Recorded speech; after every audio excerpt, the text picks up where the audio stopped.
Hello there! It's Friday, which means it's time once again for the best movie podcast ever. The only movie podcast to offer objective and hyperbole-free discussion of every movie in the known universe. I am your host, the podcaster with no name, Konrad, and with me as always, holy mediocre podcasting, it's Anthony James. Whoa, Konrad, you got it all right this week. Couldn't believe it. I wasn't. I was off my game last week because I was still COVID'd up. So I was sort of like, I'm like a footballer coming back from injury. I'm playing myself into match fitness here, but it's gonna take me a few weeks to get back into it. If you go down with cramp, I'll be right on the. Yeah, absolutely. We need to forget it's a football match. You need to help the guys with cramp. That's important. How are you doing, Anthony? Doing well. We do want to put a little a little warning out there. Sure. That there may be some screaming in the background. That is not the Riddler torturing someone. That is actually my children enjoying the bath. So if you hear a little scream in the background, it's a scream of joy. Yeah. If you hear children screaming, please don't call Child Protective Services on Anthony. It's fine. We promise. Yeah, like they're having fun. They express themselves, and it's all good. Yeah, it's all good. They're going wild in the bath. I remember, just as a brief detour, a hilarious bath time story with me and my younger brother. We were once given a bubble bath. This was after having seen the Super Mario Brothers movie starring John Leguizamo and Bob Hoskins, and we found it incredibly funny to make a sort of hold up our hand like thusly and put a bunch of like bubbles in it, and then like talk in an Italian accent about who delivered the pepperoni pizza. So that's probably what Anthony's children are up to now. I can only imagine. You did yourself a Jared Leto, but I was better than my Italian accent shits on Jared Leto's. I'll say that much. Yeah, but you're more of a Chris Pratt sort of thing. Yeah, but no. Actually, no. I don't want to be either of them. Actually, I want to be a Bob Hoskins if I've got to be anything. Well, it's funny you say the bubbles in the bath. We were given a slime bath for the boys for Christmas. Oh.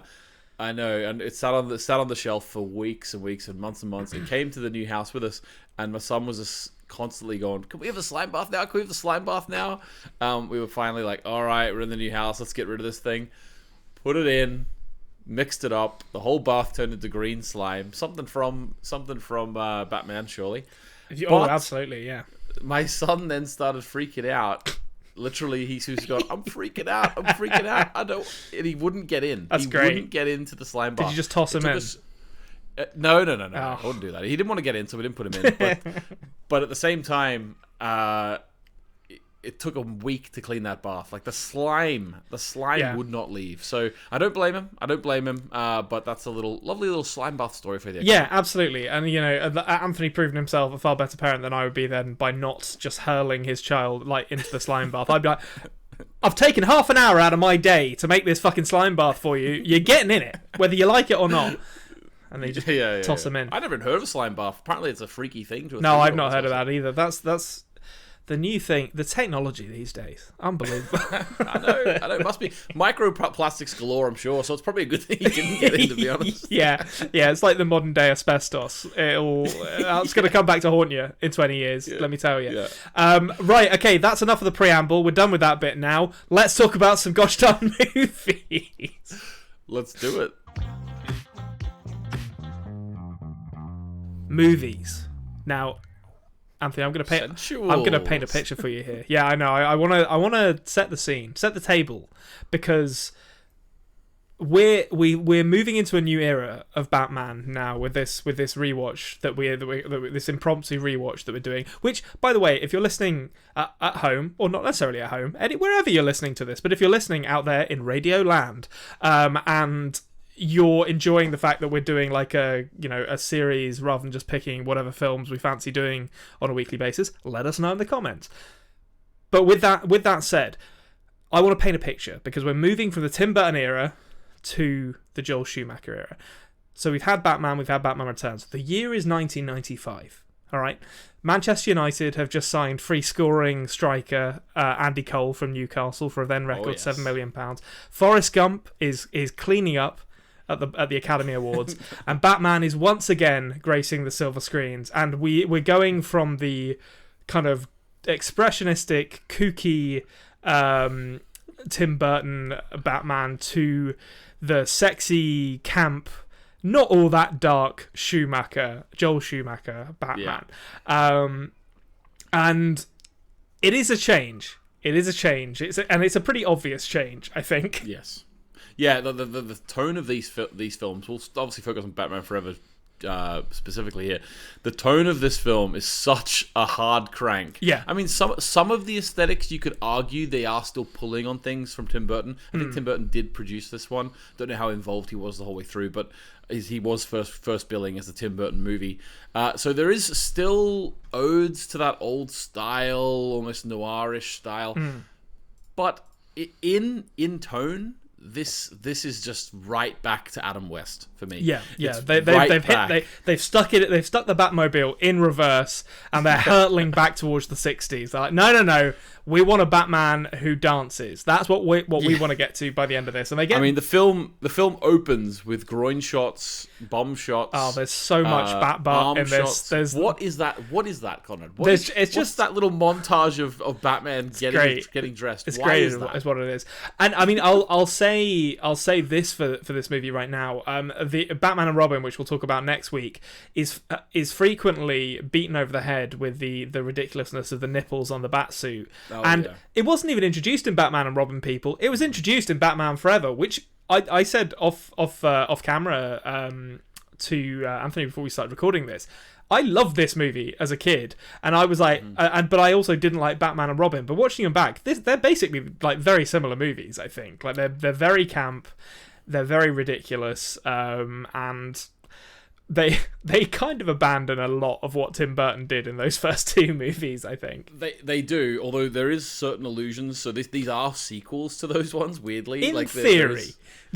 In theory, they are sequels. We'll come back to that assertion because mention of Catwoman. There's a line. There's a line in this movie which we'll come back to a bit later because I kind of want to run through like my thoughts as I was watching this and hopefully get yours as well. But there's a line that Bruce Wayne says at some point in this movie, which is like a knife in the back of the Tim Burton Batman movies. But we'll get to that when we get to it. So first things first. I don't know if you noticed this, but I had no memory of this whatsoever. They changed the fucking music in these movies. I thought they still had the Danny Elfman theme, but they actually have something that's similar and not that bad. It's by a composer called Elliot Goldenthal, but it's not the same music. Yeah. It does seem.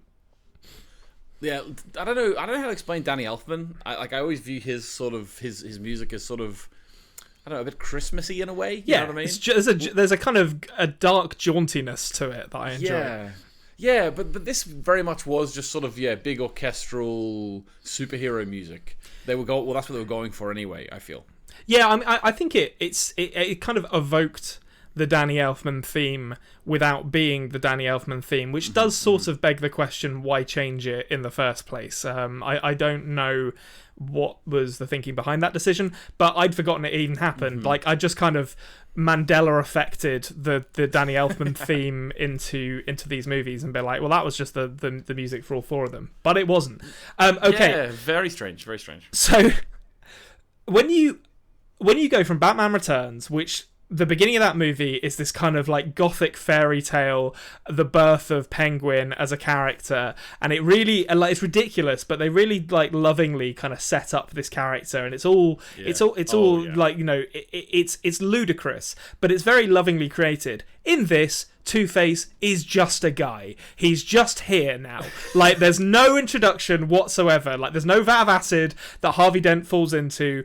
We start this movie and Two-Face is just a guy who's here. Like, it does, and not even that though, Conrad. We also get the little line, I think about 10 minutes in or 5 minutes in, something like that, where it's mentioned that, you know, when we battled him a year ago or whatever. So it's like, okay, time's moved on. We've got a new guy here. Don't worry about the details. We don't have time to establish why Billy D. Williams turned into Tommy Lee Jones or why he's now all burned up and purple. Don't worry about it. That's right. But yeah, exactly. But Billy D. Williams was cast as Harvey Dent. But it is strange. But at the same time, They do still have the hallmarks of the Two-Face character in sort of the idea. Well, in some ways, it's like the Riddler. The two bad guys in this film, they have some of the hallmarks of the character, but then in other times, they just They just like sort of go away from that, and it just turns into a bad guy with a gun. Yeah. But at least he has his coin. He does flip to make decisions, but he has to be reminded every now and then. Yeah. Which is funny, actually, because it does sort of play.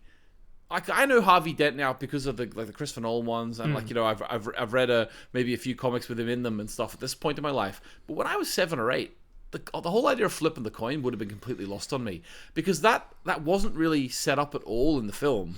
At the start, obviously, the character wasn't set up at all. You know, as you say, it was just an aesthetic thing they were going for with this big bad guy now who was out of nowhere. Yeah. But as a 7 or 8 year old, I don't remember ever thinking what the coin was for. You know? No, I mean, the only thing I really remember about the coin is that Dr. Chase Meridian, which is a great name, played by Nicole Kidman in this movie, turns up and is immediately like, it's his weakness, it's his Achilles heel, and it's just sort of setting up a very laboured plot point for the end of the movie. But again, as a 7-year-old, them saying it's his Achilles heel, you're like, okay, what's this reference to Greek? I don't know what Achilles means. You know? Yeah, no, I'm too young to watch the movie Troy.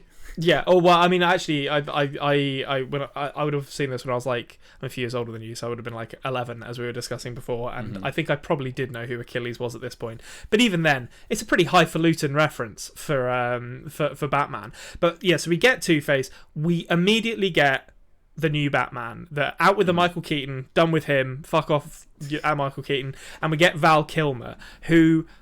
I really like Val Kilmer sometimes, and I remember really liking him in this as a child, but watching it back now, my word, is he wooden in this. He is wooden in this, you are right. However, a little peek behind the curtain for everyone, we've both watched also Batman and Robin, and we'll get into it next week, but I can't help but compare him to George Clooney even at this point. Yeah, I mean, you don't know the iceberg's coming. It's like the Titanic is heading towards the iceberg in this. And you're like, oh, Jesus, Val Kilmer's bad. But what you don't see is behind that iceberg is an even bigger iceberg. And that's George Clooney's performance in Batman and Robin. Like, once you get to that, you're thinking back to the heady days of Batman Forever, like, we didn't know, don't it always seem to go? Like, that's how you feel. Like, you don't know what you've got till it's gone with Val Kilmer's performance in Val, like, to be honest with you, Val, like, he was wooden, he was a bit nothingy, but nothingy is better than what we got in the next one. Yeah, that's definitely true. So I think, you are right. You are right. I didn't really like, he wasn't the greatest, but he was not really worthy of note, even in that regard. No, he's just kind of nothing, I think. Yeah. He's certainly better than Chris O'Donnell, who we'll get to a bit later, because they did return to a bit of the sexism from the first one, though. I can't remember the exact moment, but there definitely was, because you know how in Batman Returns, I said last week that there was a moment where Batman sort of said, "Don't talk to women like that," or whatever. Whereas even in the first one, he was talking down to Vicky Vale. So in this one, Val Kilmer actually returned to a little bit of that, and he was making some comments to Chase Meridian, which were a bit off color, to be honest with you. Oh, I don't remember that, but I could definitely see him doing it. Like, they weren't as bad as Michael Keaton pushing Vicky Vale to the chair, but they weren't that level. But he's sort of dipping his toes back into the misogyny. Yeah, I mean, he's getting older. He's probably a little bit less kind of philandering than he was in the Michael Keaton days, but he's still, he's still capable of being a monster when he wants to be. He still has the opinion that it was better back in his day, and that's what these people have, Yeah, exactly. Like he's like, it was better when I could just kill the Joker. Now I've got to do. Although, well, he kind of does kill a man at the end of this. We'll get to that when we get to it. So, I wanted to talk very briefly about the opening action set piece. Two-Face is stealing a bank vault. And it's in a very, very convoluted way. There's a lot of convoluted plans in this movie. Lots of diagonal camera shots. If you want a Dutch angle, this is the movie for you. Two-Face is robbing a bank. It's actually a trap for the Batman, though. And when Batman goes to save a security guard who has been trussed and bound up inside the vault that is being stolen, it's revealed to be... Is it on a crane or a helicopter? I can't remember what it's connected to. I think it's a helicopter. It's like a helicopter, I think. Yeah. And the vault shuts, and then it begins filling with acid, prompting one of my favourite line reads in this entire movie, which is the security guard going, "Oh no! It's boiling acid!" Why does it need to be boiling? I don't understand why that makes a difference. Like, it's acid. It's bad. Like, that's a great point. I don't get it. But it's just... that security guard's performance. He only gets about 6 lines in this movie, but my word, does he make the most of them? That is fantastic. Yeah, boiling acid. That never even crossed my mind. How is it boiling as well? Like, what were they keeping it hot with around that vault? It just seems like a lot of faff. What is the boiling point of acid, actually? I don't know. It's probably like, I don't know, scientists 10. get in touch. 10, maybe it's like 10 degrees Celsius. Yeah, maybe it's harder to keep acid. it not boiling, actually. Like, it could be. Who knows? But anyway, Batman escapes that eventually. Two-Face is... I actually can't remember now. Does he catch him, or he escapes? I guess because he runs him through a sign, and then I don't remember if he's caught or if he just escapes, vowing revenge afterwards. But he's definitely back fairly soon. Yeah, I think he gets caught at least once in the movie. He's not taken to Arkham. I know that much for various reasons. But well, regardless of what happens to him, we kind of cut from that. We get the Chase Meridian scene where there's some they really just get straight into it with Chase Meridian. There's no kind of like coquettishness about their relationship. It's just them making sex double entendres at each other. She's obsessed with Batman. She's obsessed with Batman. She bloody loves Batman, like, immediately. I to be honest, to the point where I'd be like, that's a bit of a red flag, actually, because you don't know anything. It's there's an expression that's kind of come into vogue in the last few years to do with like people on the internet's relationship with kind of streamers who they've never not paracausal. It's like parasitic social relationships or something like that. But it's basically totally one-sided relationships with people who don't even know you exist and who you kind of create fantasies of in your mind. And that's kind of what she's got with Batman, I think. Yeah, that makes sense. That's really prevalent these days. I think you would also. I think the word is used a little bit. Sort of. Okay, but wouldn't you refer to people like that as like the streamers stans? But I think even like but I think stans would even like refer to as people who like them. I think it's just used colloquially. But yeah, I know what you mean. Those relationships, are very strange. Yeah. But yes, I actually forgot. Now let me tell you this, Conrad. You forgot that the nipples were in this one. Yes. I forgot that Chris O'Donnell was in this one. Oh, really? Yeah, because I remember when we said we were going to watch these, I was like, right, okay, I'm looking forward to seeing Robin. Oh, he must cut, where his family die in the circus. That must be in Batman and Robin, because that's why it's called Batman and Robin. And I was like, but hang on, when does Silverstein come into it? So I was like, Silverstein? Yeah. I said Silverstone. Silverstein. No, That's Silverstein. It's Silverstein to me. That's great. When does she come into it? Because it can't be in Batman and Robin, because that's when Robin comes. No, that's how they get you. They They fool you into thinking that like it's just going to be Robin. But we get, oh boy, do we get Chris O'Donnell on this one. So I mean, well, let me ask you, coming into this now as a grown man, how did you feel about the then 25-year-old Chris O'Donnell playing a minor? He's like adopted by Batman. It's like these people are like 8 years apart in age. There's no way. Okay, I don't want to cross streams too much, but that didn't. I'm going to be honest with you. That didn't fully settle in with me until the very beginning of Batman and Robin, how young he was meant to be. Yeah. Because he just looks over 25 to me. It's like Tom Welling in Smallville. Like, right? He was 30 years old, 28 years old, playing a 14-year-old in season 1. But at least he's Superman, so you can be like, well, he grew quickly. This guy's just an acrobat, an acrobatic 15-year-old or whatever he's supposed to be. Hanging from those wires stretches him out. Yeah, that's it. Yeah. The reason why, again, we're crossing streams here, and I'll stop doing it now, I promise, but this is relevant, because the reason why I realized how young he was because when Alicia Silverstein knocked on the door in the start of Batman and Robin, he said she was in a school uniform, and he said, please be for me, Yeah, like, that is a really good point. How old's this guy meant to be? That's a really good point. But yeah, we'll come back to that next week. But that is that there are troubling implications for the for that line. But yes, okay. So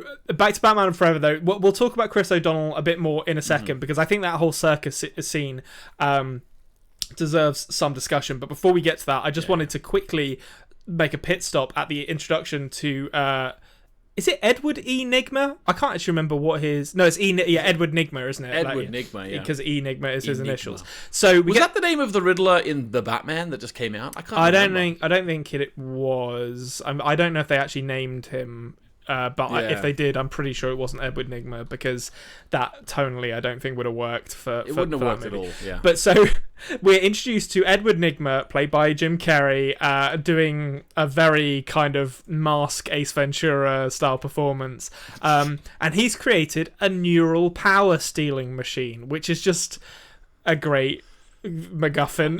It's just like a blender that he puts on his head, and it makes him smarter, I think, by sucking in the brains of others from them watching TV. Exactly. And he pitches it to Batman or Bruce Wayne. Bruce Wayne says, "Nah, don't worry about it." The boss says, "We'll talk about this later." And then after a little bit of after some kind of filler exposition scenes, I think there's a Batman Chase Meridian scene in there that I'm just going to gloss over.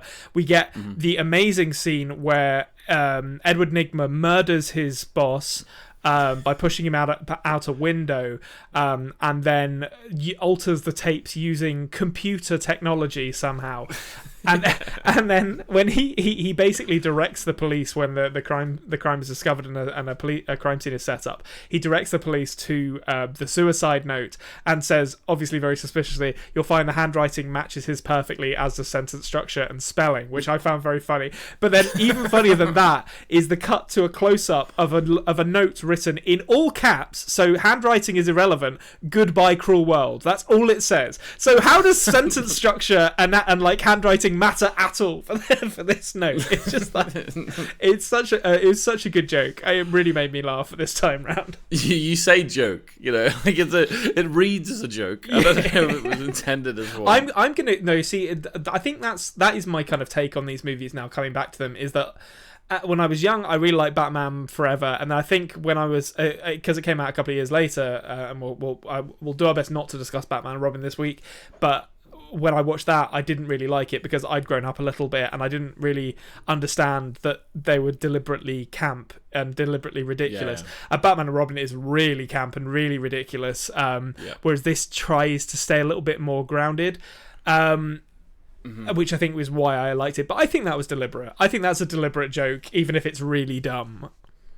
Yeah, no, okay, fair enough. I'll give you that. Like this film, like these 4 films overall are a slow creep back to the Adam West ones. Yeah, that's definitely true. By the time you get to the end of this film, where like it ends with them running at the camera and all, like it's like all of a sudden now we are more farcical, and Jim Carrey brings that as well. Jim Carrey is the bromance between the Riddler and Two-Face in this is a thing to behold. Jim Carrey and Tommy Lee Jones, like they are chewing on every piece of scenery that they can find in this. It's so like they're basically carrying the movie, to be honest. Because once again, like Batman is not really the main character here. He doesn't really have an arc. I guess he has a bit of one because there's the whole like him learning to trust Robin and him like kind of putting his demons with his own family's death to bed. But that's all kind of very like hand wavy stuff. Like he blames himself for the death of Robin's parents, which we'll talk about in a second. But it's not really resolved in any meaningful way. But I mean, in fact, actually, let's talk about it now. Why? I know he kind of says, but why does Two-Face bomb the circus? Like, what is that? What? It's it seems like a very convoluted way of threatening the higher ups in Gotham. I think he wanted to find out who Batman was.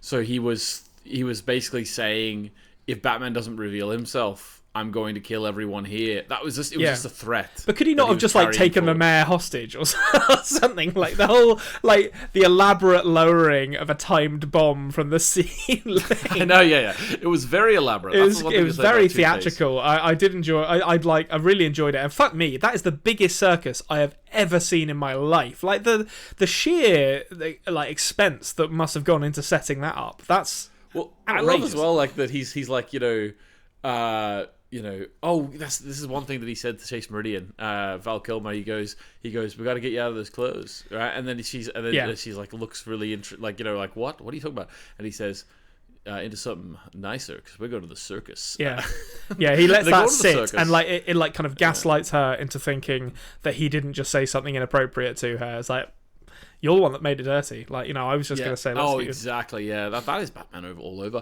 But they go to the circus, and I'm expecting the circus. When I go to the circus, it's just everyone in their normal street clothes, eating some popcorn, watching the thing. Nope, it's not a fancy affair. The circus it's a red carpet event. What is with Gotham? for a city that has such downtrodden people, and every film about Gotham is about how all these public funding schemes haven't worked, and everyone's poor. Every Gotham film is about that. But by God, is there a lot of red carpet events? Oh, and well, I mean, there's one. I've come to the conclusion that's why the rich are taking all the money. Oh yeah, I think so. I mean, in every single one of these movies, Bruce Wayne attends some kind of red carpet gala or ball, or particularly masked balls, which we'll come back to in a second. But yeah, so the Flying Graysons, they all die. Dick Grayson is the 14-year-old Dick Grayson, played by Chris O'Donnell, is taken in. I actually don't know how old Dick Grayson's supposed to be in this. Maybe he's 17, but even if he's 17, Chris O'Donnell ain't 17 in this movie. Like, it's not. Well, apparently Leonardo DiCaprio turned down the role. Okay, so Leonardo DiCaprio, he would have probably 95. This is right around What's Eating Gilbert Grape time, yeah, so he would have been like pretty appropriate. I'm trying to think how old he was in Titanic. I think he was like 21 when he made Titanic, and that was so he would have been maybe 17, 18 maybe. Yeah, that would have been better casting. But turned it down because of Joel Schumacher's direction. Would you believe? Okay, well, I mean, his career worked out all right, so it wasn't exactly it wasn't a mistake. Yeah. So we get Chris O'Donnell, Dick Grayson, not quite yet Robin, but soon to become Robin, moves in with Batman, and we get like the butting aheads of these two male figures, who one of them's the rebellious teen, one of them doesn't really like having responsibility, and hold on to your sides when they get together, because it's a rip-roaring adventure. First thing I need to mention before we go any further, how did you feel about the martial arts laundry scene? Because I remember that being the coolest fucking thing in the world when I watched it as an 11-year-old. That was, when you watch a film you haven't seen since you were a child, and you have like flashbacks, those nostalgic flashbacks, you're like, oh my God, this is a thing. Yeah. It's like, when you watch those like children's show opening credit montages on YouTube from like the 90s, you have these like flashbacks. I forgot about this show. That's what that was to me. I completely forgot he did that. Yeah, it's so weird. I still don't know what to think about it. I'm sort of half torn, thinking it was the stupidest thing ever, and half torn, I should try it next time I'm putting the washing on the line. It's definitely not practical. It's definitely not practical. There's no way that was quicker, or like, I mean, he wrung out one of the pairs of items of clothing with his feet on the floor, and then had to mop afterwards. And it was just like, you don't need to do that. You can just hang it up on the washing line. That's literally the point. First day at gymnast school. That's like you know how like in the Mighty Ducks they play hockey with eggs? Well, the first day at gymnast school, they do gymnastics, not with the high wire, with laundry. With laundry. That'll be it. Yeah, but I mean, it establishes that he's got some tops in the martial arts arena, which will serve him well later in this movie. So there's a bit where he goes rogue. I'm gonna just gloss over that because it's like, he just looks stupid. He just looks dumb. Like, he goes and kind of pretends to be Batman for a bit. Can I say one thing about that? Go on. It is pretty stupid. Well, just 30 seconds. Chris O'Donnell apparently insisted that he drive the car in that scene, even though the stuntmen had always driven the Batcars. Oh, okay. But the reason why I find that funny is because this is Batman Forever. This really over the top farcical action movie where a lot of the people you would assume they're just there to pick up a paycheck. When you hear these stories about actors being like, no, I'm doing it for the good of the project, it's not Batman Forever they're doing it for. No. It's just like Chris O'Donnell, like, this is his time to shine, his Oscar moment. I'm not letting anyone else drive that car. I need to get behind the wheel of that thing to feel, for this scene to work. I need to be in it from start to finish. And actually, it's just as well that you have stopped us here, because there was something I wanted to mention earlier, which is that the kind of expressionistic mise-en-scène and like art design of Tim Burton's movies is more or less completely gone in this movie. There's no, like, Gotham it's still dark, but basically what they've done in this movie is they've replaced all the kind of gothic Art Deco architecture, they've replaced with neon paint. That's like the change that they've made here, and never is that more obvious than in this scene where Robin goes rogue and he goes to this like street gang place, and everyone's like, there's just a UV light somewhere, and everyone is wearing like bright green or bright magenta paint. It looks like someone's gone wild with a highlighter in here.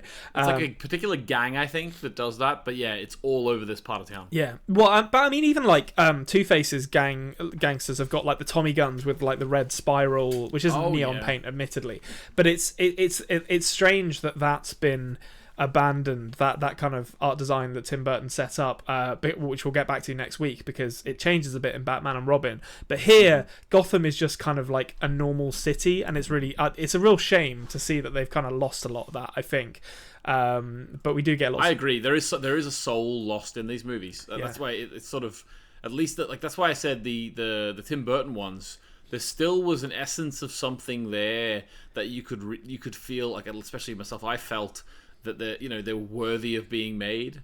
Like, I think this is I did enjoy watching this movie, Batman Forever, but when I really look at it in the cold light of day, it's a bit of a nonsense movie, let's be honest. Yeah, it is.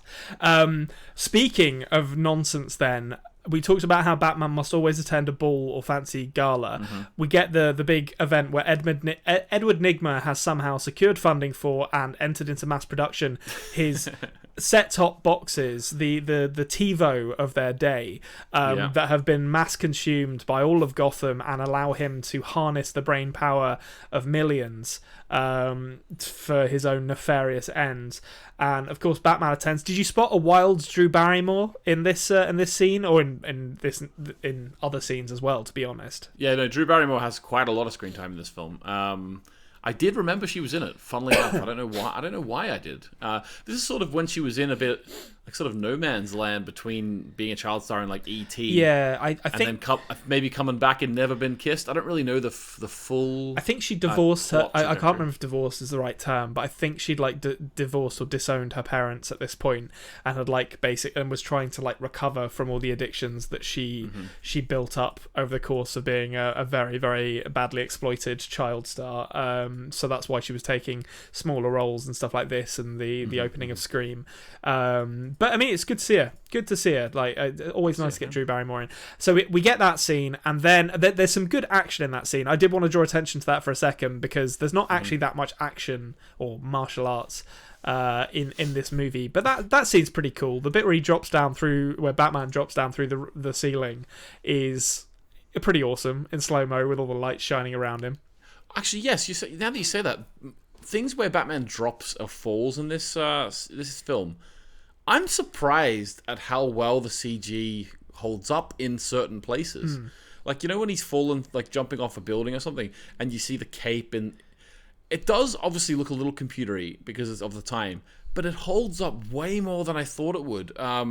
Which is really interesting to me. Yeah. It's really interesting to me. I think they're kind of tasteful with the CGI in this one in a way that maybe they're not in the next one. But like they use it sparingly, and that means it's able to like hide its age a little bit better. Yeah. Okay, we get to the meat of the issue now. The meat of the Batman storyline, which is Batman wants to retire because he's in love with Chase Meridian, and there's going to be a conversation about who he is, and like Chase Meridian is like, oh, I think I love Bruce Wayne rather than just fetishizing Batman. Like she's growing as a person as well, and we get the line. And this is verbatim. I wrote this down because I was like, wow, this is like J.J. Abrams just going back and undoing everything Rian Johnson did in The Last Jedi levels of fuck you here. Bruce Wayne, in a discussion with Alfred, says, I've never been in love before, Alfred. And it's like, wow, okay, I guess so Catwoman and Vicky Vale could just get fucked then, I guess, because they didn't count. I couldn't believe they wrote that line in this movie. Like, how dare you?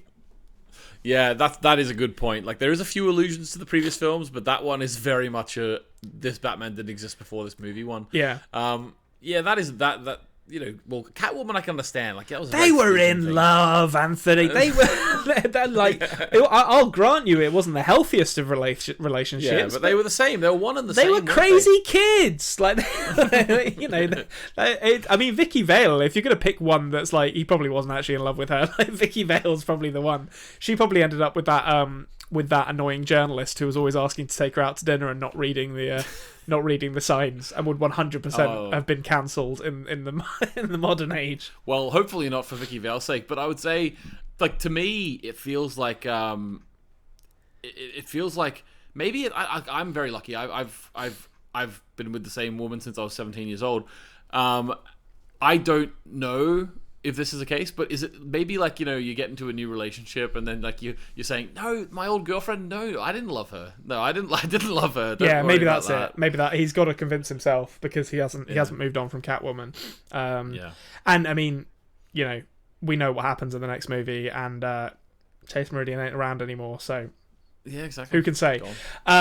Okay, so we get into the finale. The Edward Nigma's set-top box has captured the minds of the whole of Gotham. I don't really understand what Two-Face's kind of angle is in this. Like, he's kind of become like a sort of irrelevant character at this point. He's just a bad guy. Yeah, he's just muscle, like you say, just a guy with a gun. Yeah. Batman retires, then is attacked, and in a traditional home invasion brings him out of retirement angle. He's got to come out of retirement to protect the people he loves. And it leads us to more bat butts, more close-up shots of the bat butt, bat boats, bat planes. Robin gets his own outfit. Butts. Robin butt. We get some Chris O'Donnell butt, which actually... He's a minor, so that shouldn't have happened. Good point. Make your mind up, Joel Schumacher. Either it's Chris O'Donnell and he's 25 and he shouldn't be cast in this movie, or it's a minor and you shouldn't be showing off his butt.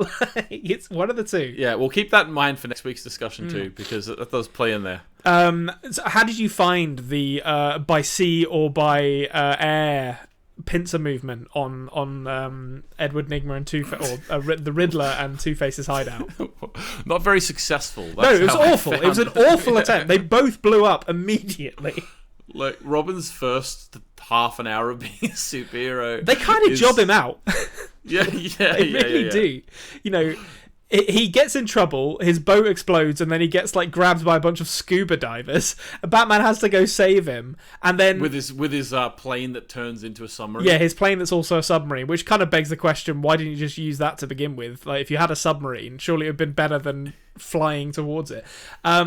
And then Robin gets his kind of a big confrontation with Two-Face, who obviously killed his family, and he does win initially, and then doesn't kill him. That's kind of the end of Robin's arc, as he's been saying, "Oh, I'm going to kill Two-Face for this entire movie," and he finally, I want to see you in jail. He shows mercy because he accepts Batman's advice that killing him would not bring him happiness, and then is immediately captured himself, which is like, this is your introduction to Robin the superhero, and the first thing he does is A, destroy a plane, and then B, or destroy a boat, and then B, get captured, and B, essentially another friend in peril for Batman to save at the end of the movie. But also, whenever Two-Face and Riddler had them both in the pods, they have Chase Meridian and Robin in the pods, and Batman has to choose.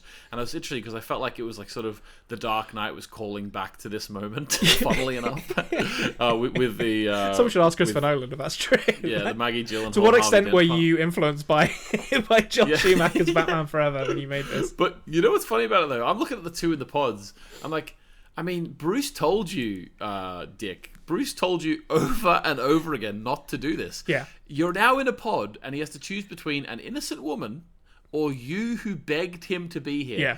I'm choosing the innocent woman every time. You have like laughed in his face and denied him at every opportunity where he said, "Please don't do this because you're going to get hurt," and now he has to save you, which is just a nightmare. But I mean, I don't fully understand the end of this movie, because the setup is the classic, Gwen Stacy in a bus full of children setup. We're gonna drop both of them. You've only got there's a pit of spikes or something. I don't know why that's there. That you can only save one of them, or you only have enough time to save one. And then Batman says a riddle. I can't remember the riddle now. It's something like, he said it's something like when it's dark, I have no I eyes, but I can see, or something like that. Yeah, it's literally as stupid as but the answer, dark, I can see. The answer is a bat, because of course it is, because he's Batman. Like, he can't make any other riddle apart from having a bat. Oh, I know what you're going to say here. And then he puts on night vision goggles. And then he throws a batarang that gets both of them, and then he jumps down and does his his what's it called? Rappel to save them both. And it's like, if he could have done that, then what was the point of all this setup? He could have just saved them both without doing that. I don't understand what relevance the riddle or the night vision goggles had to anything. Okay, see, I'm glad you brought this up, because this is a bugbear of mine as well. But it's because I realized what they were going for, and it just didn't play. Okay. So basically, the whole thing was he was saying the riddle about the bat because he was going to turn the lights off and see in the dark, right? Yeah. And that's what was going to make him be able to save them because the Riddler and Two-Face can't see in the dark. The problem is when he threw the batarang, it took about 40 seconds to turn the lights off, and when it did, they hardly dimmed the room whatsoever. Yeah, it was still very well lit. I mean, I appreciate that they need to keep it slightly lit so the audience can see what's happening, but I was there just like, I don't understand what's happening here. I don't understand why he made that riddle comment, why he turned the lights out when everyone can see. It wasn't even... That's what made it fail, is when he said the riddle... He then threw the thing and took 40 seconds or something to start trying to save them. Yeah. They could have just shot him. Yeah, I was like, White Riddler, just shoot your hostages. Like, you've got so much time to do this. But he doesn't do that for whatever reason. Batman saves both of them. And then we enter into like some pretty weak stage fighting, to be honest, by the standards of this movie series, where Riddler is... his brain is like exploded by... I can't actually remember what he does exactly to do it. He beams everyone into his head. Yeah, but does he push him against a power generator or something? I can't. He breaks the machine somehow, and it makes his brain explode. They didn't do the burn effect in this one though, unfortunately. No, they didn't. They didn't. Like Tim Burton kept that under lock and key. Or like, tell you what, Joel, if you're going to get rid of my music and say that Batman didn't love Catwoman, I'm keeping Christopher Walken's corpse, and you won't have that. Yeah. You can do whatever you want, but you're not getting that. But instead, what we get is. Two-Face getting the jump on Batman in a moment that seems like, oh no, someone's going to get shot, and then he tosses a coin after Batman says, don't you need to toss a coin for this? And he says, the one hint of a backstory for Two-Face comes moments before his death, where he says, yes, of course, you've always been a great friend to me, Bruce, thank you. And then it's like, where's that come from? Where's that? That's like... We've literally never seen these characters interact with each other. And then he does it, and Batman throws a bunch of coins in the air, which for some reason makes Two-Face lose his balance, and he falls to his death. Oh my god, yeah. He throws a bunch of coins in the air. I think because Two-Face is, again, no build-up for this. It's his Achilles heel, Anthony. They've already established. Yeah. No, from falling off that girder, his heel is his Achilles heel. But the thing is, what I think is funny is that it wasn't established whatsoever that this coin is so important to him that he would throw himself to his death to try and catch it. Yeah, because as far as I was concerned, just let it fall, mate. You don't care about this coin. Yeah, there'll be other coins. There'll be other coins. It's just like a nickel. Well, it's not a nickel. It's a quarter or something. It's like not that important, guys. Come on. Yeah, exactly. But yeah, it is what it is. Two-Face is dead. Yeah, Two-Face is dead. Riddler is incarcerated in Arkham Asylum, and we end the film with Chase Meridian asking him who is Batman, and it's revealed that Riddler has lost his mind and is claiming that he himself is Batman, protecting Bruce's identity. I'm the Batman. Protecting Bruce Wayne's identity once again, and allowing he, Robin, and Chase Meridian to live happily ever after at Wayne Manor. Until the next movie. Until the next movie, when Chase Meridian will not be mentioned. She's gone. Yeah. She was. I think, was she mentioned? Oh, no, she wasn't mentioned. Sorry. Yeah, she wasn't mentioned at all. Vicky Vale was mentioned, I believe. Yeah, Vicky Vale's the one that got away, it seems like. Because they mentioned her, that she used to be because he said Vicky. Oh no! Well, that was in Batman Returns, actually, wasn't it? They mentioned Vicky, and then they mentioned Vicky in Batman Returns. I don't remember. Selena Kyle said, "Was it a pole dancer?" Yeah, no, there was no Vicky mention here. Yeah, so the Chase Meridian soon to become one of Batman's many conquests that has been tossed on the scrap heap once he's done with them. So Anthony, how did you find Batman Forever? What were your lasting impressions of it? I mean, Jim Carrey being Jim Carrey, I suppose. It's a little bit like as much as a fan of early Adam Sandler as I am, there is something about when comedians who are usually the same character over and over again, whenever they dial it down and just be a normal person for a while, everyone's like, geez, they're actually a really good actor, So like Eternal Sunshine of the Spotless Mind, is he a good actor or is he just not being a bird all the time? I don't know, but that had I like Jim Carrey, so maybe that was okay, him being the Riddler, even though it was so over the top. I didn't like how poorly the backstory of Two-Face was handled, to be honest with you. I don't like that, and we'll talk about it next week. I think they learnt lessons from that moving forward to Batman and Robin, I will say. But we'll get to the backstories of those characters. Don't you worry about that. My word. But Two-Face didn't have any backstory. I remember as a kid him being cooler, or even looking better than he did here. He looked very plasticky. I'm not sure if I love the costume design. I'm gonna be honest. Yeah, I think that's fair. I think, personally, I think Tommy Lee Jones and Jim Carrey are the best things about this movie, but they are incredibly over the top in a way that is entertaining. But when you actually start to peel it away, it's like, is there anything here? And the answer is no, really. So, okay, if you had to give this one a rating, what side are you falling on? I'm really torn here. Because is it a 1 or a 2? That's what I'm gonna go 2. I'm gonna go 2-star. I think a film has to be way worse than this to be 1. Yeah. It's a farce. It is a comedy. I agree with you now.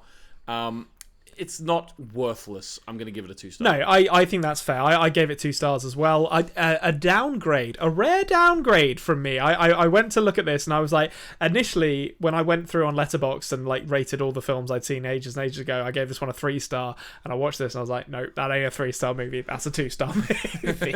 I'm sorry, but I can't in good conscience give the same rating as I gave the first Batman movie. That's funny. Okay, well, that's going to leave us then with one very simple question to answer, as we always do, and that is, Anthony, what is your favourite movie this week? My favourite movie this week, I think I'm going to go with Encanto. I'm watching it again with my children at the minute. They're sort of going back through the phase. We had Turning Red for a while. We're back onto Encanto, and I'm just really loving the music again. It's good. It's a good movie. Got a good movie. What's that really popular song from it about? Don't talk about Bruno. Oh yeah, Don't Talk About Bruno. That's the one. I saw the performance of that at the Oscars, and it was pretty good. Lin-Manuel Miranda. If he was a skateboarder, that would be his nickname, and it would be so good. He should become a skateboarder. But he actually apparently changed the name of that character, or requested to, because he wrote the song "Bruno, no, no," and he was like, "Yeah, we got to change the name of the character." I don't know what the character was called. Although I do, Konrad, you didn't see that one. That wasn't the one that you saw at the Oscars. You saw Dos Oreguitos, or I think that's how you pronounce it, which is about the butterflies. It's Spanish. It's a song in Spanish. That was the one that was nominated for the Oscar. Oh, did they? I thought they did a performance of "We Don't Talk About Bruno" as well at the Oscars. I can't remember.